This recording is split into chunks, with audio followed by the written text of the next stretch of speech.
There we go. It kept saying going live, and going circling around. And then it wasn't going live. So now it says I am live. Good morning. Hello to anyone that may be out there. Hold on, let me get this kind of backed up so it's not cutting off the top of my head. Good morning. So it kept saying going live, and it wasn't. I have mixed emotions about today. It's going to be rather brief today. Mixed emotions because unfortunately the support and attendance has not been very consistent, and it does take a lot of time and effort to put these things together. And I'm going to continue to document the death experience and my supernatural events and what's coming up, which is some very profound stuff that I have planned. But I don't think I'm going to be doing it live stream on Sundays at 11, etc. I'm going to continue to make these videos, and I'll probably store them. But again, unfortunately, between the expense of sustaining a website and a meetup group, etc., the response and returns that I'm getting simply aren't. The interest just doesn't seem to be there. And so I've got to be a little bit more careful about how I spend my time, what I'm going to invest it into. I think it's vital that my death experience, excuse me, which is so completely unique to the other ones that I've dozens and dozens that I've heard of, that it is documented along with many of the other supernatural events throughout my life. I feel obligated, and I feel like I've received the instructions to document these things. And while I am an author of 4 books, and I just got a contract for my 5th while I was in LA, and I'm excited about that. At the same time, I really want to experiment with the video, the vlog of a book instead of just the written book. So not just blog, but vlog, video, and I still may do that. But as far as In My Time of Dying, Spiritual Triangle is concerned, it may be the last one for a while, or I'm not 100% sure. I don't have a big presentation or slideshow today either. I'm just going to leave this one up because I'm just going to be speaking a little bit off the cuff. Let me see. I'm getting some text here. Say, don't quit, don't quit.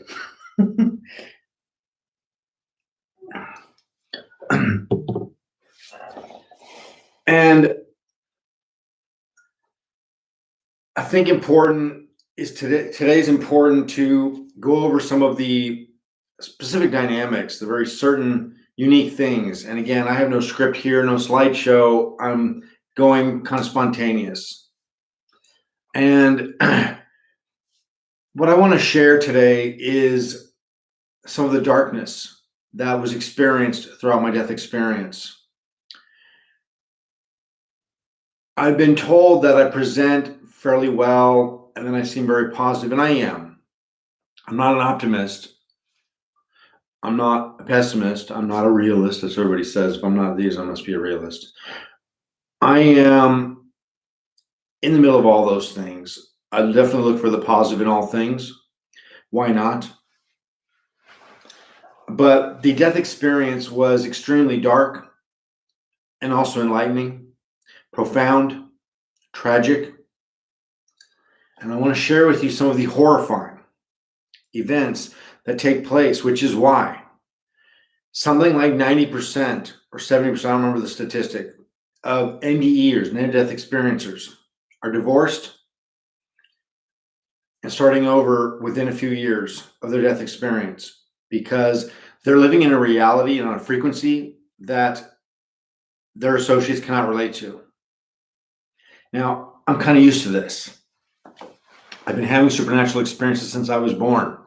So I've always been set apart. I learned early on that I could not discuss or freely speak about all the events taking place in my life because many people were just taken aback. They could not process that. I've learned now, as a single man that dates occasionally, I've learned to be very restrained in sharing what I share because it doesn't make me uncomfortable whatsoever. it either inspires people to want to know more, like I'm a zoo animal, which is cool, or they get overwhelmed. And it's not a bad thing so much as it just ends up interfering with a normal relationship. It's hard to have regular casual conversation with somebody that has such extraordinary experiences when our natural impulse as human beings is to feel that we must participate in that and basically not compete, but add into that. And my experiences are completely set apart. Even the end of years, which there are thousands of stories that are profound. Once again, as I was at the conference in Seattle with these hundreds of, and maybe a few thousand of NDEers, I'm listening to all these stories and thinking, oh my God, once again, I have this unique set of circumstances that are so wild and so different, and yet have all their features as well. So I want to get into some of that today. What it's like to reincarnate. They say that no one can report and know what's on the other side because once you die, that's it. Well, NDEers partly can, and I certainly can. And I'm reporting to you what it's like to reincarnate because that's what I had, a reincarnation experience. I reincarnated as myself. Your soul is the essence of who and what you are. You could say it's the battery pack that animates your living form. Without it, your living form is just dead tissue. A rock, the soil, those things are not living. Water is not living. But trees, animals, human beings, we all have a soul. Every tree, every plant has a soul, just like yours. No different. The difference is it's in a animal stage. It's in an animal life. It's in a plant life. It has plant mentality and thinking capacity, not human. It is a gracious miracle and blessing to take life as a human being. We've done it all. Chipmunks, insects, tomato plants, we've been it all in an infinite, eternal amount of lifetimes. And if we don't make our evolution and growth and progress spiritually, not materially, then eventually we will recycle and reincarnate back into those species. So what I can share, which is very unique to my death experience, is that what the reincarnation experience is like. Technically, my soul could not have completely left my body, because if it does, that's it. You are literally dead. There's no animation. In order for your body to continue, the soul must animate it. That's its battery pack. Your mind is attached to your soul. The two of them are attached. They are separate, but they are attached. This is not just my own findings. This is the knowledge that I was privy to while on the other side, that is verified and also taught by the oldest religion, philosophy on earth, the Sanskrit Vedas. Google it if you want. The oldest religion, the oldest spiritual texts are the Vedas. While Google will tell you they are 4, 5, or 6,000 years old, or 8, the reality is they have no age. They are eternal, like the Akashic records.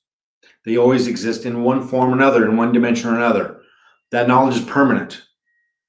So what I'm sharing with you is what I gained from the other side that's also taught in these scriptures.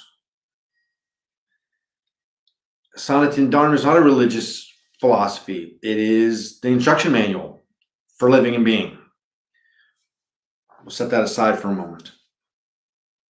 They teach us, as I was very well informed and very well aware of in my death experience during it, that the mind is attached to the soul, but they are separate. The soul is your essence. It is pure and it is divine. It is perfect, unblemished.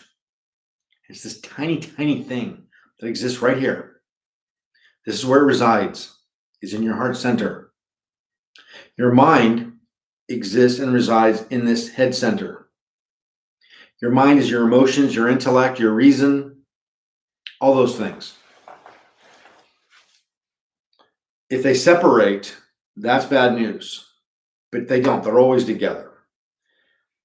So when my soul left my body, my mind went with it. I was aware, I perceived, I uploaded and downloaded information,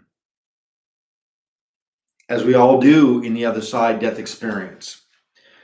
The difference is I was able to retain mine, which is going to lead to what we're talking about with reincarnation as myself. As infinitesimally tiny as the soul is, infinitesimally tiny, take an atom and cut it billions of times, and now you're getting towards the size of the soul. It's very potent.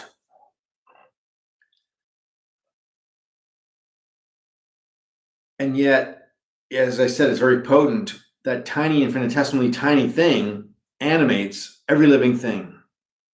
All this energy, which I have a ton of, comes from this little tiny thing. And so what I learned through this experience is that while it's technically not possible for my body to survive without my soul in it, and I'm saying that my soul is on the other side. How is that possible? How's my body in one place, a living, with no soul in it, when I'm saying it was on the other side? Because it was existing in two places at once.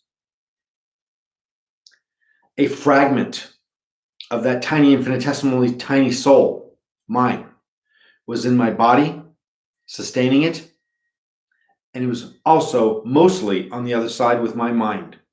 My mind was definitely had left the building. And again, they're attached.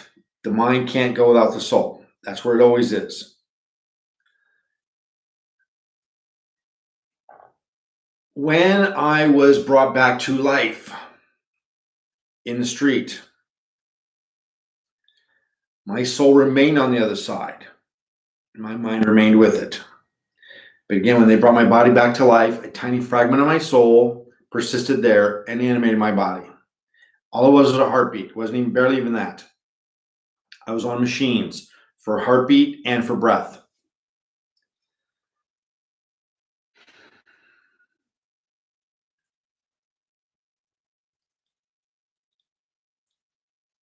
Nine days later, as my soul reintegrated and re-entered back into my physical form,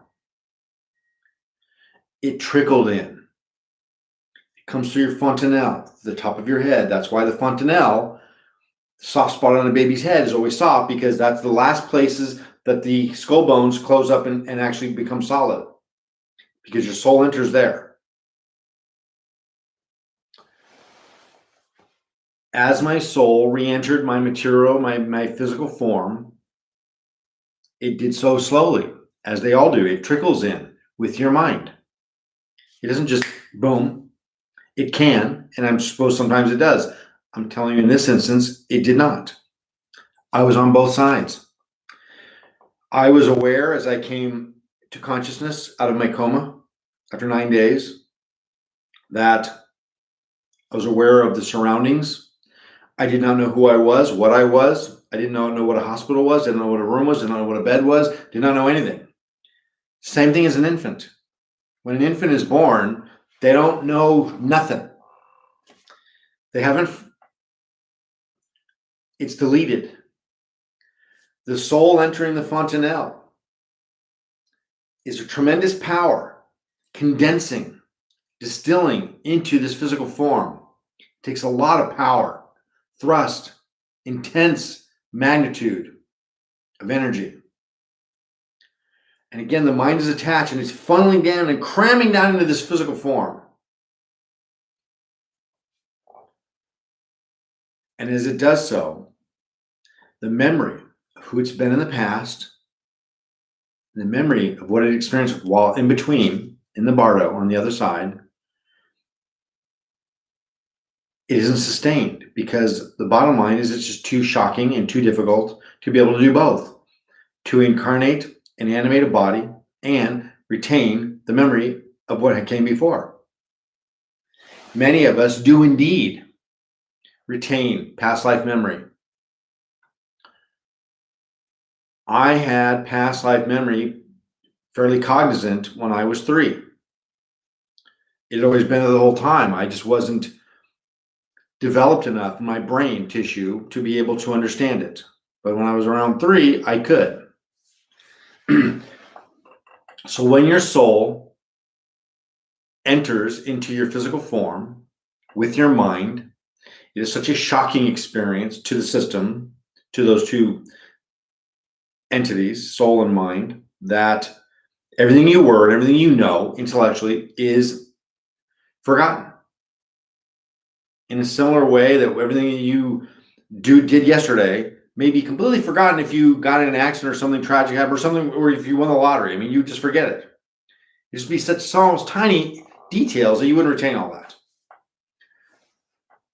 When we reincarnate, the event is so traumatic and shocking that our intellect cannot retain or sustain our prior identity and knowledge that is completely intact as we start to take form.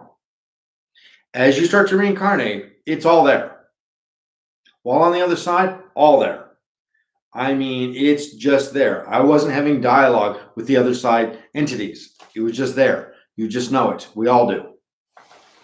But when it's time to incarnate, the trauma, you could say, the challenge of animating a physical form drowns all that out.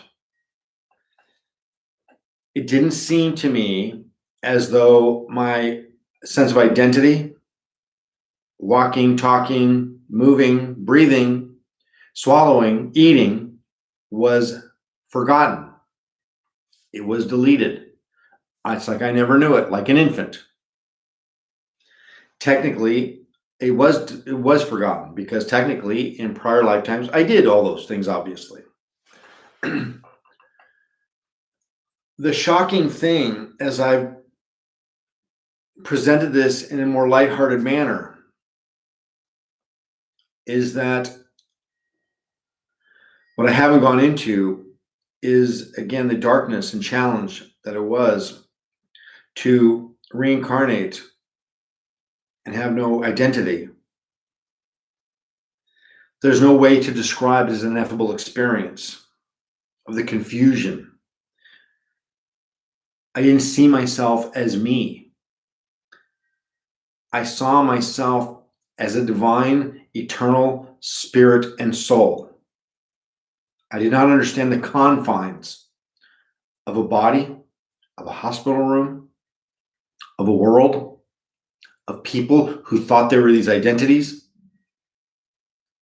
with names, and that's it. I saw myself and everyone around me as an ongoing stream of living identities. This is confusing. We have no one to relate to because no one else is having this experience. They can't guide you, prepare you, caution you, console you, which would have been great if somebody would have said to me, hey, by the way, you know, what's happening to you right now, like, it's going to be really scary and it's really terrifying because you have no idea who you are, what you are. This is called life, this is living. And this is a hospital and your name is such and such and you're a male, there's a male and a female. If they would give me the basics, the fundamental breakdowns of what material incarnation and existence is, it would have been a lot easier to manage. I had none of that. I had hospital staff telling me things were wrong with me and I couldn't make sense of any of that. I could not speak yet. Again, like an infant.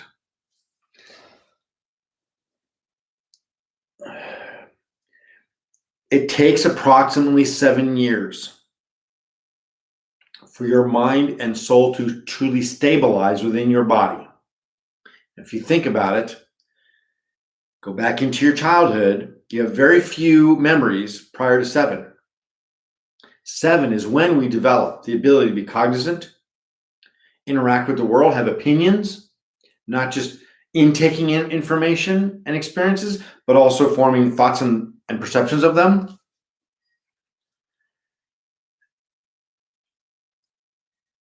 We have some memories prior to 7, but they're foggy. They're not always that accurate, to say the least.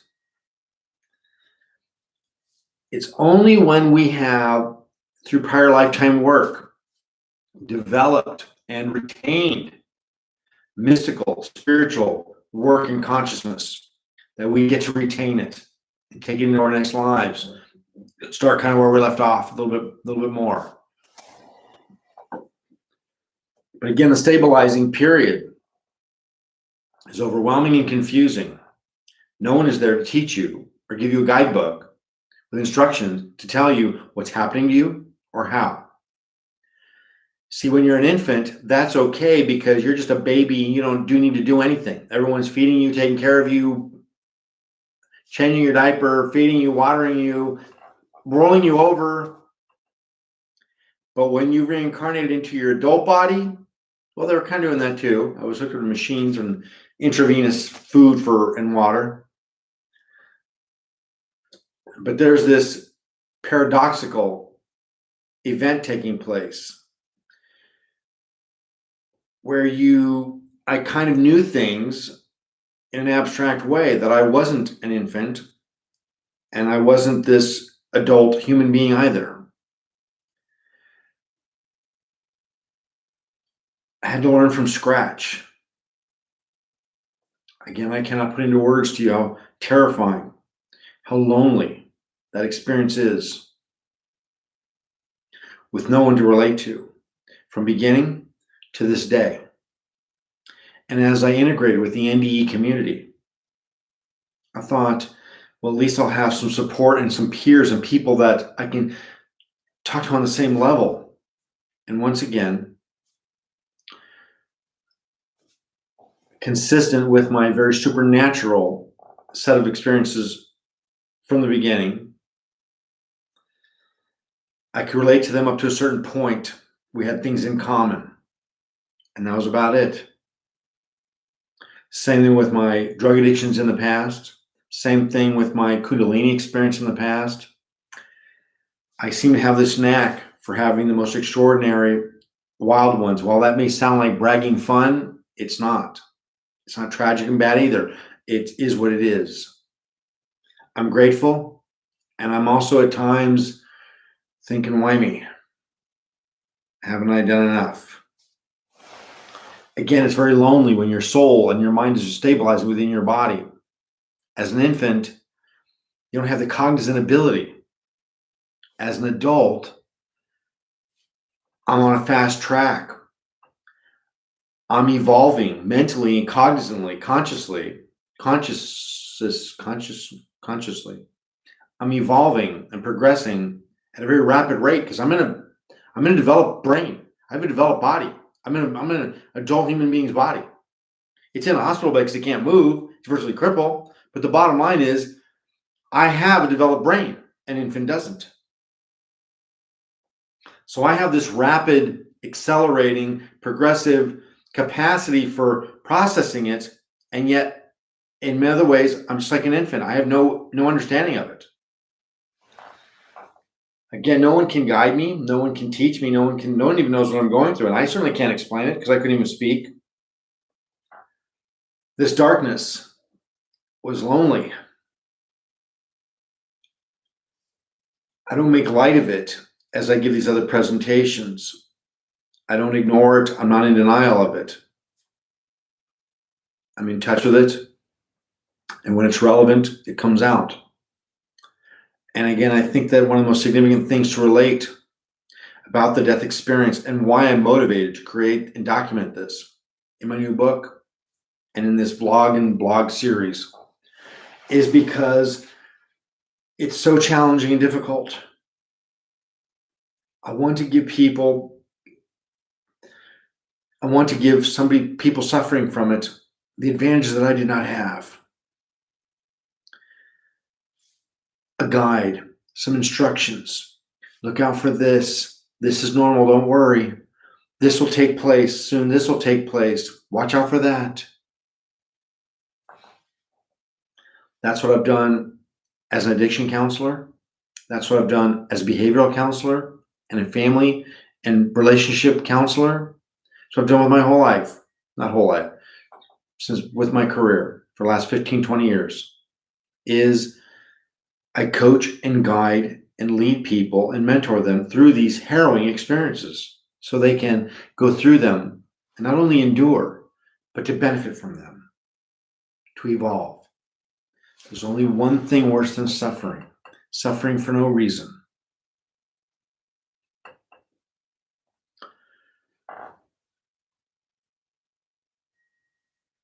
The confusion, the feeling of being totally lost in the death experience as you come back into the material world is because you are lost. You do not belong. I was neither here nor there. I was partly on the other side for 5 years and partly here. For the first 18 months, to almost 2 years, I was way more on the other side than I was here. Way more. I acted as I saw other people act, cutting their food and ordering things and driving a car when I finally learned how, and tying my shoes and saying things and doing things I saw other people doing because that's what people did. But it made no sense to me. I was faking it. I was acting because I figured that I better fake it till I make it. This is what I am. I see there's other human beings walking and doing things, so maybe I should try that. I apparently am one of them, so I should act like one.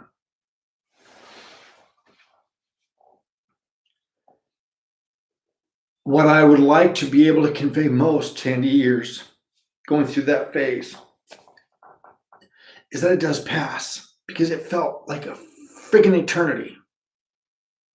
It never, ever felt like it was ever going to get better. That it never, ever felt that I was going to stabilize. I didn't know any of that.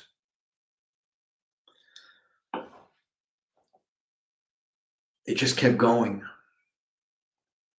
And I want to be able to say to them in those triumphs, in their tragedies, that they will triumph, that eventually their mind and their soul will stabilize within their body. And when it does, your identity will return, your memory will return. You won't feel like you're in both places at once. It doesn't happen in a flash. It happens kind of gradually, which is rough. But if it happened in a flash, you just break apart. You wouldn't be able to go from over there to over here like that.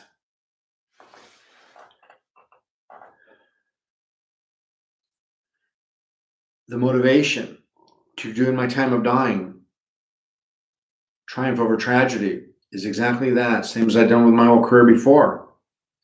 To give people some guidance, some consolation, comfort, that what they're experiencing is normal to the experience itself, and give them the tools and the skills and the strategies and the exercises on how to survive it, endure it, and come through the other side. What qualifies me to do so?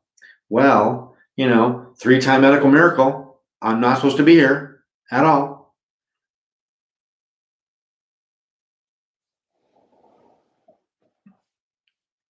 Again, it's just one miracle after another. It's become undeniable that my circumstances were so unusual. And so I stand as living example and proof that if I can do it, you can do it. I'm not Superman. My circumstances were extraordinary, even compared to other extraordinary circumstances. And so if I can do it, you can do it. I'm living proof. I submit to you as an example of myself that it can be done.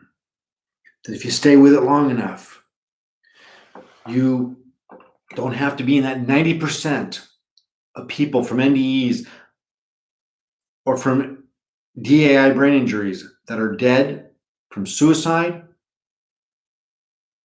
within 4 years. That you don't have to be one of those 70%ers of NDEers that are divorced and alone within 4 years.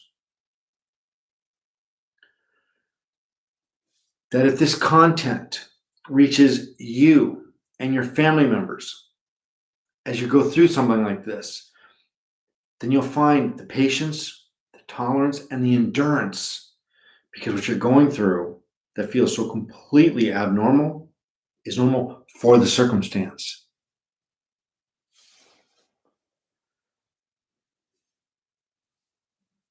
Only one thing worse than suffering for no reason.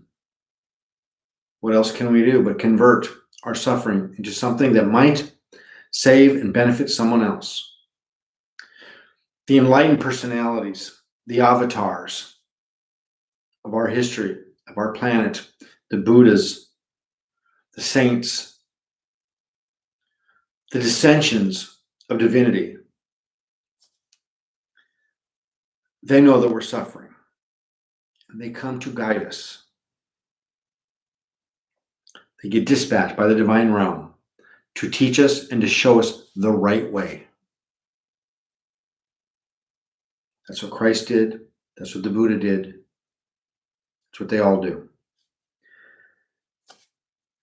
I'm not them. I can't take you to God. I can't take you to nirvana.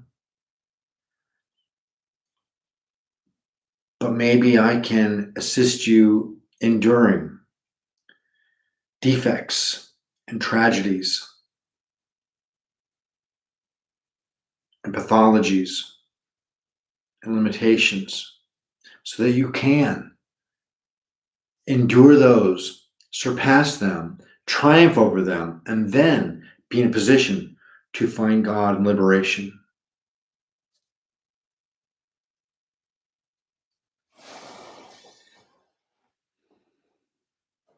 That's my motivation. I don't think it's fair. I don't think it's responsible for me to leave out the terrifying darkness of what I was going through during the period of time when I did not know who I was.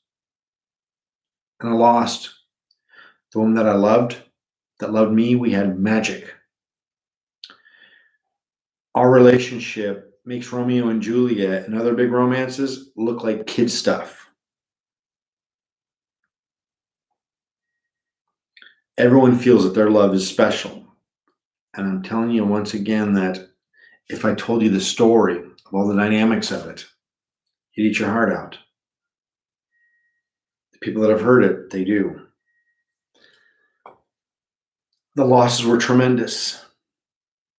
And please remember that the triumphs you will experience are proportionate to the losses.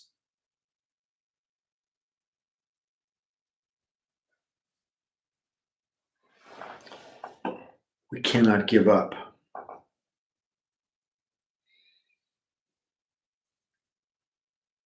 The details of some of the confusion that I was experiencing, I'll try to elaborate.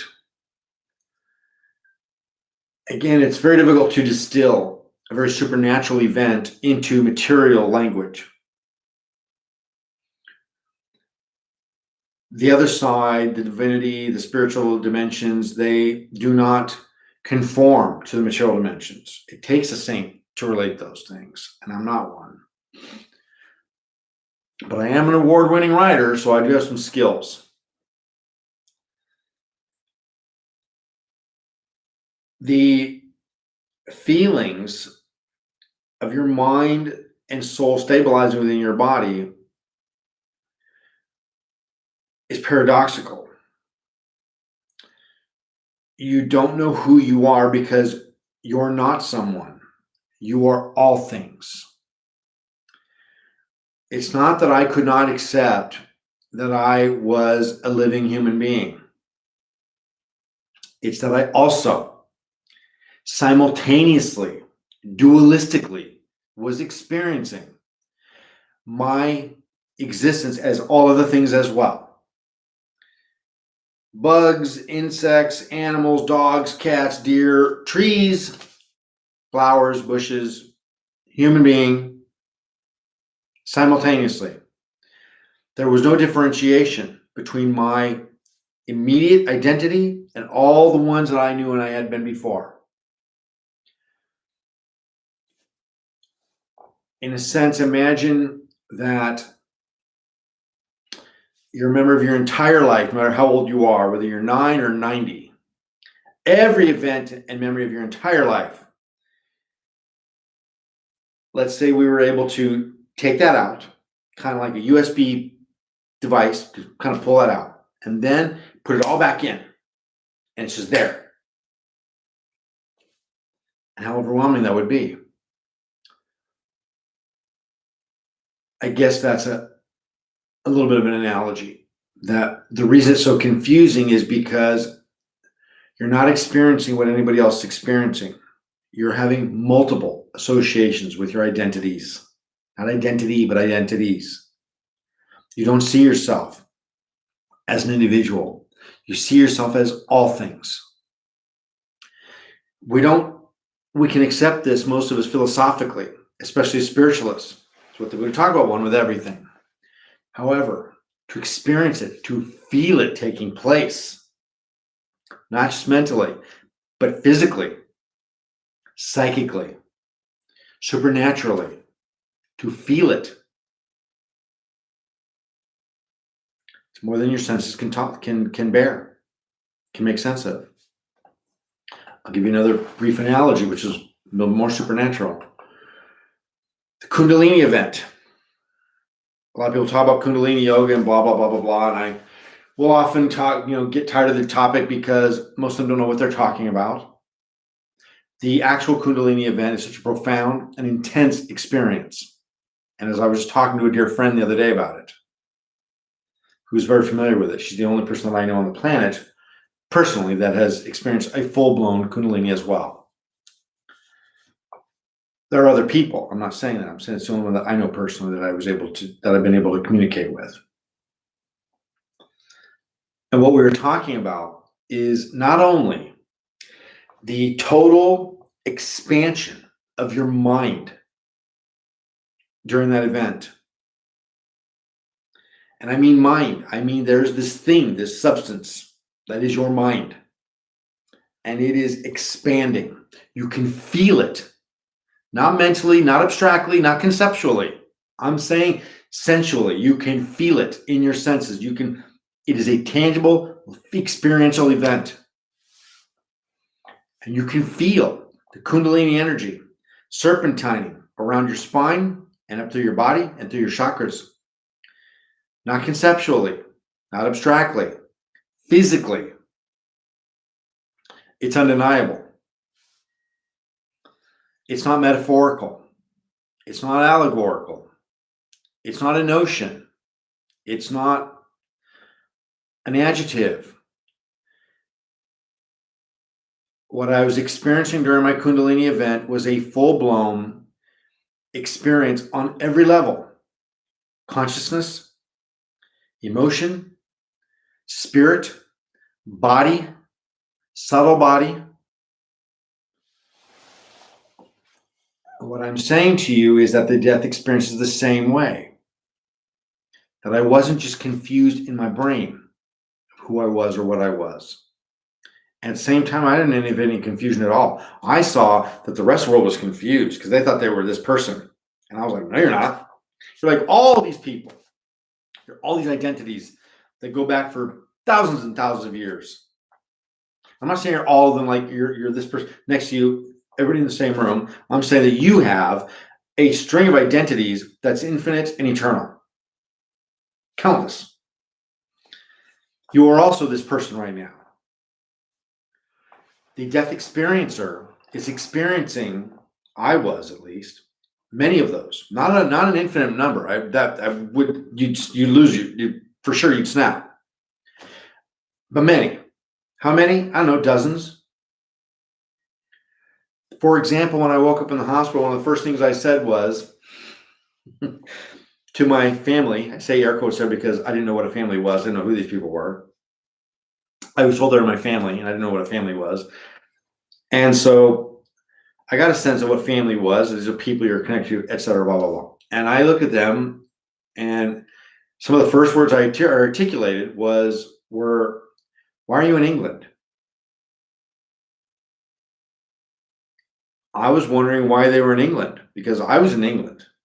By the way, I was in Los Angeles in a hospital. I wasn't really in England, but mentally and soulfully and spiritually, I was not suspecting. I mean, I was literally in England. Why? Because apparently now I know that my last life, I was English. I was in England. So I got confused. My identities were kind of all mixed up together. And so I didn't just think I was in England. I was in England and I was wondering what they were doing there. And even though I knew who they weren't, they were also people that I knew in that life as well. Most of the people that you're very closely associated with in this life are people that you were closely associated in your last life. We carry them over. We all carry these relationships over. We've had them with everybody on the planet at some point or another in infinite time. But the ones that you are immediately associated with in this lifetime are people that you were very close to in your last lifetime, or several of them. So I recognized them, and they had different roles. My son was now my son instead of this teacher entity that I had before. And this woman was my girlfriend, wife, and instead of the daughter that she once was. So I knew them, but not who they thought they were. And I was in London. I was in England. And I just wondered how they get there. Somehow I knew that they were, I don't know how I knew that they weren't from England. I knew them before in past life that they were. Anyway, again, it gets confusing.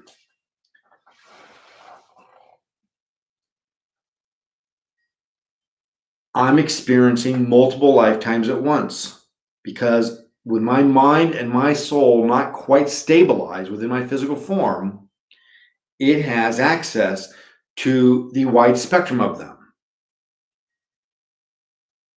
It's not a vague, foggy memory. I wasn't confused. I didn't feel confused when I said, "Why are you in London?" Which, by the way, I was always kind of curious why none of them said to me, why do you think you're in London? Nobody said that as far as I know. That would have been a natural response. Instead of saying like, we're not, they should have said to me, why do you think you are? So this went on for quite a while. Here we are 7-8 years later, and now I know where the identity confusions were and why they were taking place, because I now have very clear memories of these past lifetimes that they were very recent, and they were all overlaid.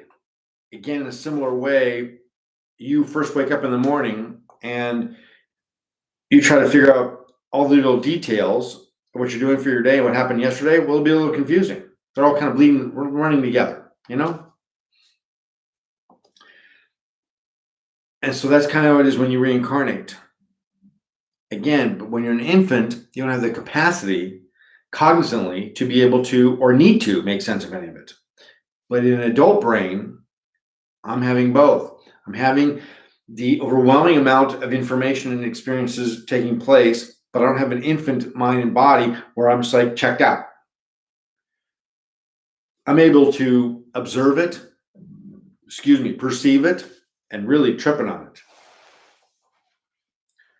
And I learned again early on not to talk about it, because it wasn't that people would get uncomfortable because they were more intrigued so much as it just wasn't productive.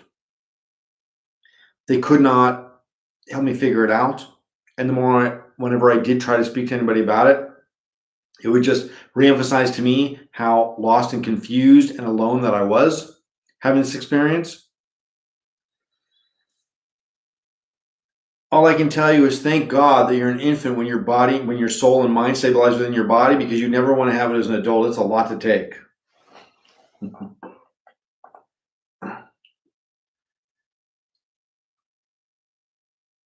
As I was saying, that this went on for some time. Honestly, I've lived here in Austin, Texas now for 1 year. I just came back from LA. I was there for 9 days for the first time when I went back. Profound set of experiences I just had on my LA trip. That's a whole nother chapter and video. And it wasn't until I moved here that my mind and spirit truly stabilized. I remembered who I was. My memory had come back. And I went through a lot of pain as I remembered who I was and who I'd been and why I couldn't connect and be that person. Everything that I had fallen away. My career, my relationships, my everyday life. I was a 4-0 tennis player. I was in a loving relationship. I pillar of my community. In papers and magazines, I was fairly well known for the work that I did. And that was painful to come to terms with. Not because I needed or missed it. I did. Just because it was just such an abrupt shift. And so even when my memory came back, technically, I had not yet stabilized within my body. And the thing is, as you're going through the death experience, every time you kind of turn a corner in your progress, you think like, thank God I'm back. I'm good now. That was really rough. And then you realize that you're not, that you have another one. And you're like, oh man, I thought I was whole before, but clearly I wasn't, because now I'm whole. And I'm hoping there's no more, because now I feel completely whole. And there was a different quality to it. The last unfoldment of, or stabilizing of my soul and mind and my body was after I moved here. So maybe 8, 9, 10 months ago.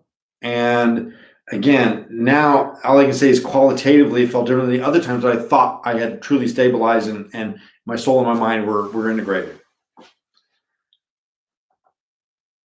It hasn't changed. It hasn't become less or more. I have my good days and bad days in some ways, as we all do, but that process is finally complete. Again, one of the most consistent features of the NDE experience when you read their books and other people that have these things is that it's been confirmed that typically 7 years is about what it takes for it to stabilize. That's very consistent with NDE, with the NDE community. It's in most of the books. Most of the NDErs very comfortably talk about the fact that it takes 7 years to truly stabilize into your identity. Most of them don't know why or how. And again, that's because their death experience was so soon and so quick. It took place usually over the span of maybe 10 seconds, 30 seconds. A few people have a bit longer. Mine was 9 days, so it's a very long one. And so my theory on that is that in many ways, the longer that separation, your soul and mind from your form was, the longer you were on the other side, the more you're able to retain. And for me personally, I was able to retain so much from the other side because of the powerful work I'd done prior. I've been a spiritualist and a mystic all my life. So I've been working in meditation and consciousness and mystical modalities all my life. And so I'd already kind of done a lot to acquire those skills, to retain what I experienced on the other side. In a similar way, again, many people have past life memories and many people don't at all. The people that do, it's not just random. The people that do did work. They worked with their consciousness. They worked with these areas. They were aware of it. Not just intellectually, but at the very least intellectually, they were aware, accepting, and in tune with the reincarnation feature of life. And so it wasn't something that they had to struggle to be able to accept. Many people, as you know, have no understanding or acceptance of reincarnation. Those people are going to struggle a lot when they reincarnate because it ain't a belief. It's a feature of life, like having a heartbeat.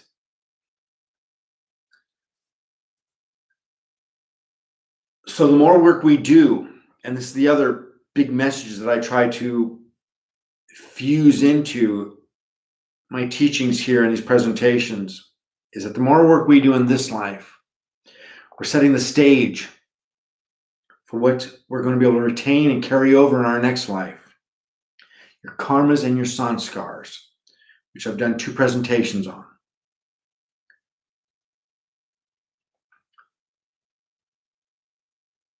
Whatever we're doing in this life, we're creating, you could say, a template for who we're going to be in our next life. Good, bad, evil, sinister, kind, generous, loving, selfish, whatever we want, whatever we persist in, whatever we're consistent in this life, it was going to carry over We're going to be born with those qualities in our next life. We have free will. The events of our life are predetermined. But who we are every day is up to us. You're creating your karma and your sanskars and your personality and your likes and dislikes for your next life right now. Whatever you associate with in this life, and the more you associate with it, that you're creating as a template for your next life. What that's going to be is up to you. Clearly, before this life that began in 1966, I had a lot of carryovers, sex and drugs. I was drawn to them very early in my life and had no impulse to really reject them. And yet there's other people that have no interest in those things at all.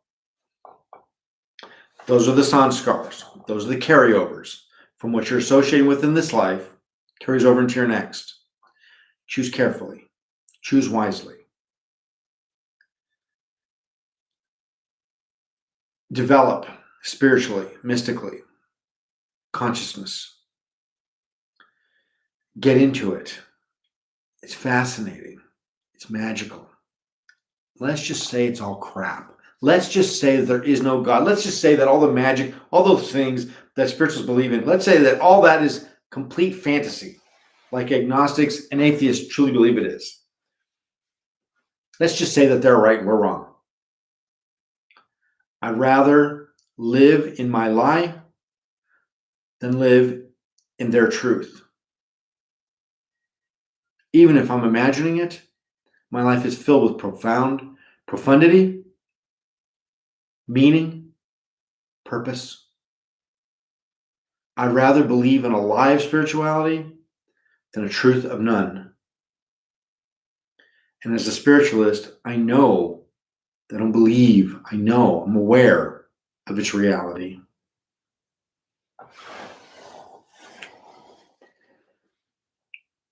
So those are the two main things I'm trying to document this experience for.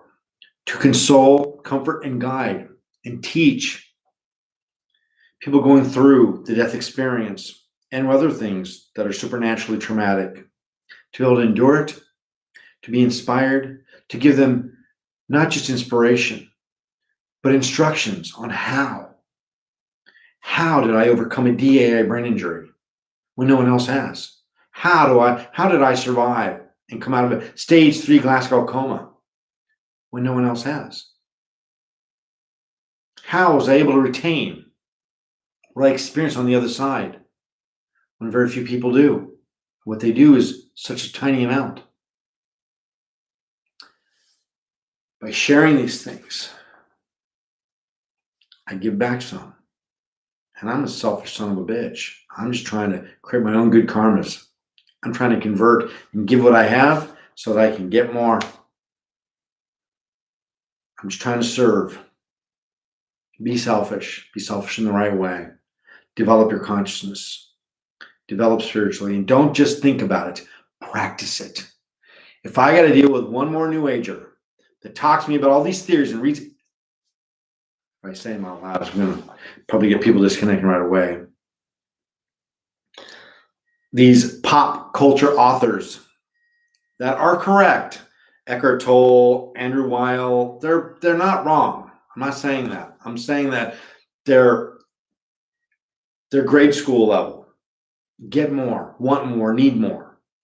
Go beyond that. We have been graced with enlightened personalities throughout the history of our planet, and we will continue to be. Learn from them directly. While I'm not one of those, what I present to you is directly from them. I'm giving you my experience from the death experience, but I'm not teaching you spiritual philosophies that aren't from them. I'm presenting what they teach. Not my own version of it. No, just what they teach, the way they teach it. Make your choices every day. So those two reasons. I want to be able to provide people safety through this turbulent, terrifying, destabilizing, death experience that very few people sustain sanity through. On top of the clinical, medical issues, we all hear about the brain injury experience, and people go nuts, they become violent, they get institutionalized. 90% of the people with my DAI brain injury are institutionalized or dead by suicide within 4 years. I'm sorry, 90% are dead within 4 years. The other 10 are institutionalized.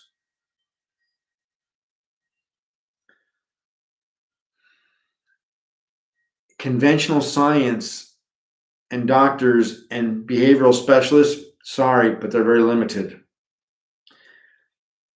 They don't go where it needs to go. I'm not the clinical doctor who can help you in those areas. I needed those too. I can only add another dimension that can also be a game-changing factor. The spiritual level, the mystical level, the supernatural level that can help you make sense of what you're enduring. And again, the other message is, don't waste your time. Convert your life and your direction every day to evolving, progressing spiritually, mystically, consciousness. Because what you create in this life is what's coming in your next. What are you going to create? Which is it going to be? So I'm thinking of continuing doing In My Time of Dying, picking it up, going back to the story part of it, and accounting for the entire story in chronological order. And again, I don't know that I'll do live streams so much anymore. Or if I do, it won't be scheduled just on Sundays. I don't know if I'm going to be announcing. I'm not sure yet. I had a profound trip to Los Angeles. A lot of shifts and changes occurred there that, again, pretty profound for mystical and supernatural. And I did get a green light from producers and publishers that they definitely like where this can go in book form, etc. And I have to sift through all that. I'm still waiting for the final say on contractual agreements and details as far as, release and publishing and money and all that kind of stuff. The good news is I've been green lighted, and probably what's going to happen within the next few months is going to be earnest work on that. And I've taken a few steps back, bouncing back from this trip that was so profound, and figuring out what my next direction is. It's going to take shape and take form. I'm confident that the meetup group, Spiritual Triangle, as well as these series are going to be used for what's coming next. And I definitely want to get back to some of the mystical modalities. And I think the next one is going to be on yoga, and the philosophy of it. I'm not a yoga teacher as in the postures, but I'm a master, I am proficient in the philosophy of yoga. The asanas, the physical part of that, is just one branch of 8. The other 7 have far more to do with what you do mentally, meditatively, cosmically, energy, etc. And so we're going to be going into that. I think that's one of the next ones I want to be able to present. On the website now is the workbook of the philosophy of yoga.